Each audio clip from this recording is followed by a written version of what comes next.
In 2019, I did a stand-up paddleboard SUP safety questionnaire engagement on the beaches. And what came from that was the need to try and support as many people who are new to the sport, but also those who have been paddling for a couple of years but now want to make the next step, perhaps do paddleboard adventures, perhaps go from one beach to another beach. So we came up with the idea of how can we do this, approach the likes of Sports England for some funding to try and make it happen. And we realised that there are many barriers for why people don't do what is the most simple thing that you can do when you learn about stand-up paddleboarding, and it's get a lesson. Many barriers, many hurdles. Financial is just one. So we came up with this idea if we do groups of sessions, free sessions for ladies to get them to the next stage of wherever they're at, whether that be beginner, intermediate or advanced. We did a lot of research about how to put it out there, who to contact, the way to do it, so we weren't stepping on toes, causing problems, all those things that you can imagine need to be done. And I think we've done it well because we've had over 1,200 women respond to us and ask for these sessions. So we look at today, a glorious, glorious day.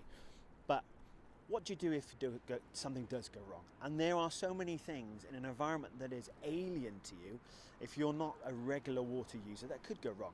Simply falling off your board and not being able to get back on your board could be the most simplest form. You've gone too far out, you can't swim in, cold water shock this time of year, it's beautiful sunshine, but that water's still 11 degrees. There are so many things that if you get a lesson and you understand, you can prepare yourself for the unexpected, which is what you need to do if you're ever going onto the water, let alone paddleboarding, where, because of the nature of how much fun it is and how easy it is to venture out, you can suddenly be 500 meters out, you can suddenly be a kilometer along the coast. How'd you get back? The wind suddenly changed. The tidal current, you suddenly hit a current, you suddenly hit some swell, you fall in. There are so many things that can go wrong, but also they're the things that make, if you know what you're doing, make your experience so much more enjoyable. It's very hard to go to any organisation like Sports England and say, can you give us funding for 1,000 women? Because they'll laugh at you and say, well, prove to us. So I could prove that I could teach 144. Now I can prove to them that actually we need 1,144. So we're going to go back to Sports England and some commercial organisations and say, can you put some money in to help? And then there's me, but there's hundreds of instructors up and down the country that actually could benefit from a little bit of funding to then do these sessions.